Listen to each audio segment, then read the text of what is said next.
क्यों भारत को हिंदू राष्ट्र बनाना चाहते हो? अगर बनाना है तो भारत के सभी लोगों को ब्राह्मण बना दो ना, मैं बनने के लिए तैयार हूं। बनाओ सोचो ब्राह्मण। लेकिन जिस दिन यहाँ 100 करोड़ की आबादी जाग गई, इस देश से भागने में आपको वक्त नहीं लगेगा। वो जानते, वो धीरे धीरे जानने लगे हैं कि असली राजा कौन है, असली शासक कौन है, ये देश किसका है, ये संस्कृति किसकी है, ये भारत किसका है, ये हमारा है, बहुतों का है।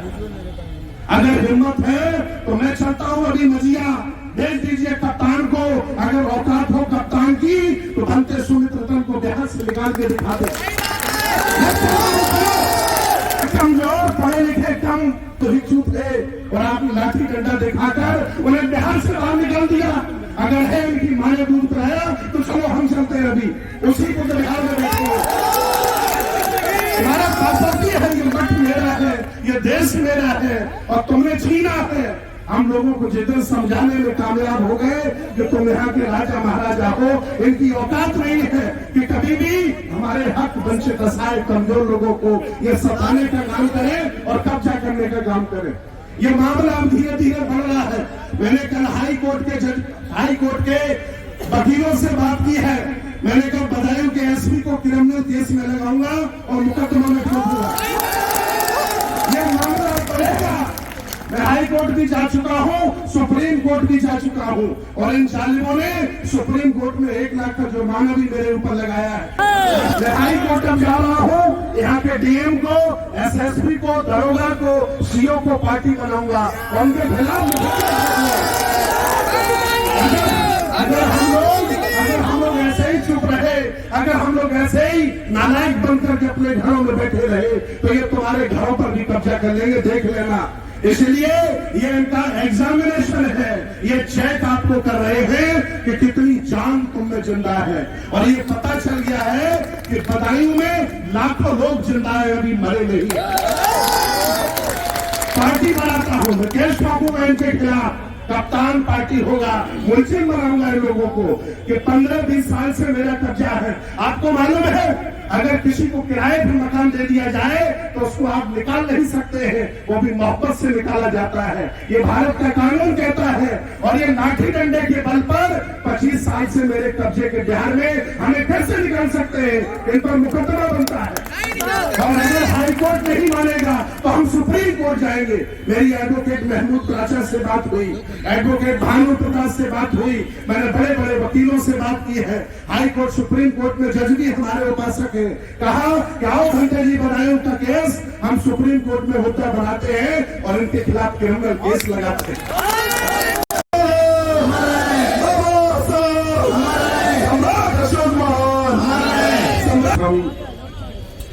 महाभेषज गुरु तथागत बुद्ध हक वंचित असहाय कमजोर बहुजन समाज में जन्मे सभी संतों गुरुओं महापुरुषों को नमन करता हुआ हम सबके मसीहा संविधान निर्माता बाबा साहब डॉक्टर अंबेडकर तथागत बुद्ध की विचारधारा को पूरे भारत में, पूरी दुनिया में ले जाने वाले सभी उन साहसी, त्यागी, परिश्रमी, शीलवान, बलवान लोगों को नमन करता हुआ आज इस आंदोलन की मंच पर सभी बौद्ध भिक्षुओं को भी, जो सीनियर है उनको बंदानी, जो जूनियर है वो हमें खुद करेंगे। और आज इस मानवीय भवन में बदायूं हेडक्वार्टर पर आसपास से पधारे सभी जिंदा लोगों को बहुत बहुत धन्यवाद।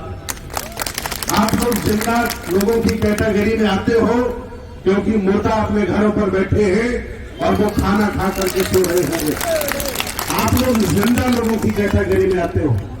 आपको मालूम है कि मेरा दोस्त कौन है, मेरा दुश्मन कौन है। आपको मालूम है कि मेरी विरासत कहाँ है, कहाँ नहीं है। आपको पता है कि आप इस दुनिया के, इस भारत के राजा महाराजा रहे हो। 16 महाजनपद, 10 राज्यों से आपका संबंध है। मैं आज बताना चाहता हूं, इस ऐतिहासिक आंदोलन के मौके पर कि शेड्यूल कास्ट में जितनी भी जातियां हैं इस देश भारत में सभी कभी न कभी शासक रही हैं। ओबीसी में जितनी भी जातियां हैं उनका भी इतिहास बताता है वो भी कभी न कभी शासक रही हैं। हम सब लोग सके पुराने राजा महाराजा हैं। ये देश बनाया हमने है, ये देश चलाया हमने, इसको बेहतर बनाया हमने है। इस शहर का नाम है, इस जिले का नाम है बदायूं। मैं स्पष्ट बता देना चाहता हूं, यहाँ बुद्ध आए थे इसीलिए इसका नाम बदायूं पड़ा है। यहाँ बुद्ध आए थे इसीलिए इसका नाम बदायूं पड़ा है। बगल में चले जाइए है, मैं कह सकता हूं पूरे उत्तर प्रदेश की सबसे बड़ी बौद्ध विरासत है। बगल में मझिया है, सम्राट अशोक जिसे कोई कुंड कहता है, मैं तो उसे बौद्ध मठ कहता हूं, वो बौद्ध मठ है। और पिछले 200 वर्षों से बौद्धों के पास, बौद्ध भिक्षुओं के पास उसका तानाशाही है। और अगर उसका विकास हुआ है तो बौद्धों के प्रयासों से विकास हुआ है। अगर किसी एमपी ने अगर 1 करोड़ रुपया लगाया है तो यहाँ के बौद्धों ने संघर्ष किया है। चाहे वो सांसद धर्मेंद्र यादव रहे हो, चाहे वो सांसद संघ मित्रा रही हो, और आगे भी अगर कोई उसका विकास होगा तो इसलिए होगा कि वो बौद्धों का मान सम्मान है और वो बौद्ध स्थल है। मैं बताना चाहता हूं, आपने अगर कुरेदने का काम कर दिया है तो धीरे धीरे ये आवाम हमारी जाग जाएगी और हम लोग उस काम पर बहुत दिनों से संघर्ष कर रहे हैं। मुसलमानों के पास जितनी संपत्तियां हैं उन्हें वक्फ बोर्ड आपने बना के दे दिया। हिंदुओं के पास जितनी संपत्तियां हैं उनके 4 धाम, ज्योतिर्लिंग और बड़े बड़े मठ बनाकर उनके हाथों में आपने ले लिया। ईसाइयों के पास जितनी बड़ी बड़ी संपत्तियां हैं वो सब चर्चों के माध्यम से और मिशनरी स्कूलों के माध्यम से उन पर भी उन लोगों ने कब्जा कर लिया। लेकिन भारत में जितनी भी बौद्धों की संपत्ति है उसको भारतीय पुरातत्व सर्वेक्षण कब्जा करके एक सरकारी विभाग क्यों बैठा है। अगर सबके पास सबको सारी संपत्तियां दे दी गई तो ये भारत सरकार कब प्राचीन बौद्ध विरासत बोर्ड बनाकर उसका मालिक बौद्धों को बनाएगी और या फिर कब तक मूर्ख बनाएगी।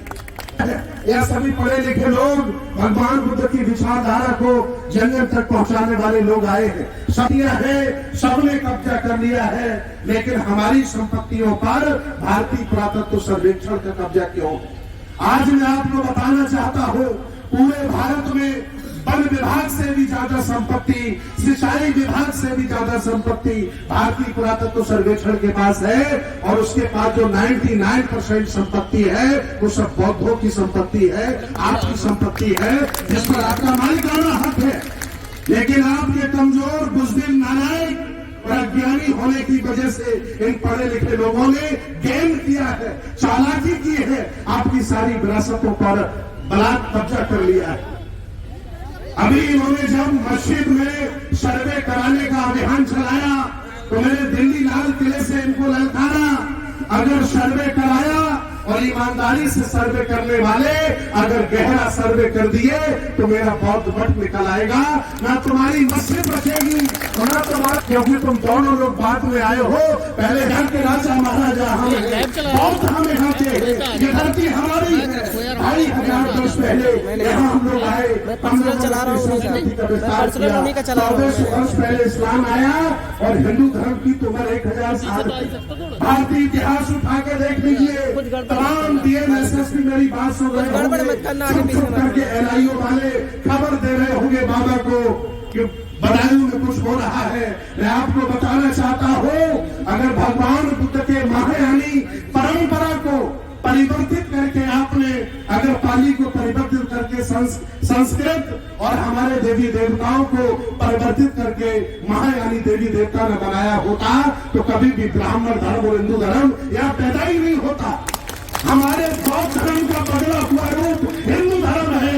असली समानती हम है, असली सनातनी हम है, तुम लोग फर्जी सनातनी हो। अगर हिंदू चिल्ला रहे थे अब तक आप, क्यों बंद कर दिया हिंदू हिंदू कहना? क्योंकि सत्याग्रह प्रकाश लोगों ने पढ़ लिया, हिंदू का मतलब लोगों ने जान लिया है। अब ये सनातनी सनातनी चिल्ला रहे हैं। भगवान बुद्ध कहते हैं ऐस धर्मो सनातनो, भगवान बुद्ध का ही धर्म, प्रकृति का धर्म ही सनातन धर्म है। तो असली सनातनी कौन हुआ? हम लोग हुए असली सनातनी। ये फर्जी लोग हैं जिन्होंने साहित्य आपका चुराया, भाषा आपकी चुराई, मठ आपका चुराया, त्योहार आपका चुराया और आपका सब कुछ चुरा करके इन्होंने अपना ब्राह्मण धर्म बना करके। मैं बार बार कहता हूं इन लोगों से, क्यों भारत को हिंदू राष्ट्र बनाना चाहते हो? अगर बनाना है तो भारत के सभी लोगों को ब्राह्मण बना दो ना, मैं बनने के लिए तैयार हूं। बनाओ सबको ब्राह्मण, बनाओ सबको एगो पवित्र जनेऊ पहनाओ, बनाओ सबको ब्राह्मण। क्यों सबको हिंदू बनाना चाहते हो? क्योंकि हिंदू बनाकर ब्राह्मण क्षत्रिय वैश्य शूद्र और सेवा करवाना चाहते हो, आप गुलामी करवाना चाहते हो। अब बाबा साहेब का साहित्य घर घर चला गया है, बुद्ध घर घर चले गए हैं। मैं धन्यवाद दूंगा अमेरिका का, व्हाट्सएप फेसबुक ट्विटर घर घर चला गया है। मेरी आवाम जाग गई है, वो जान गई है कि असली मालिक हम है, यह देश हमारा है, ये चोर है लुटेरे हैं, इन्होंने चोरी की है। आज नहीं कल अगर हम सब कामयाब हो गए इस 100 करोड़ की आबादी को समझाने में, तो आपको वक्त नहीं लगेगा यहाँ से झूला उठा के भागने का। अभी भी मान जाओ, आर पार की लड़ाई लड़ो मत हमसे। अभी भी यहाँ रोटियां खाते रहो, पड़े रहो। ये तुम्हारी टोपी और ये तुम्हारी वर्दी 2 मिनट में उतर जाएगी, याद रखना। ये लोकतंत्र का भारत है, तुम्हारी बातों की नहीं है। ये लोकतंत्र का भारत है। यह चौथे पायदान पर सबसे सुप्रीम कोर्ट बैठा है। वो जब भी डंडा मारेगा घर पर मजदूरी करने चले जाओ, छोड़ो नौकरियां। इसलिए औकात में रहिए, किसी को नाजायज मत सताइए। ये सोई हुई जनता है, हम लोग रात दिन मेहनत कर रहे हैं। आज नहीं कल वो जागेगी और फिर ये देश गौतमय बनेगा, बुद्ध की संस्कृति का बनेगा। और मैं बहुत खुश हूं आज कि बदायूं में लोग जिंदा हैं, उन्होंने यहाँ आकर के अपने जिंदा होने का परिचय दिया। 5 दिन का अल्टीमेटम हम लोग देते हैं, 5 दिन का। मेरी बात हुई अभी यहाँ के वकील जो आयोजक मंडल है, इन्होंने ये ज्ञापन तैयार किया। 5 दिन की मोहलत देता हूँ, ससम्मान बौद्ध भिक्षुओं को जिस तरह से तुमने लाठी डंडा लेकर निकाला है, फूल की माला पहना करके अंदर कर दीजिए। 5 दिन का अल्टीमेटम है। न हाई कोर्ट पर मैं आपको मिलूंगा इलाहाबाद में,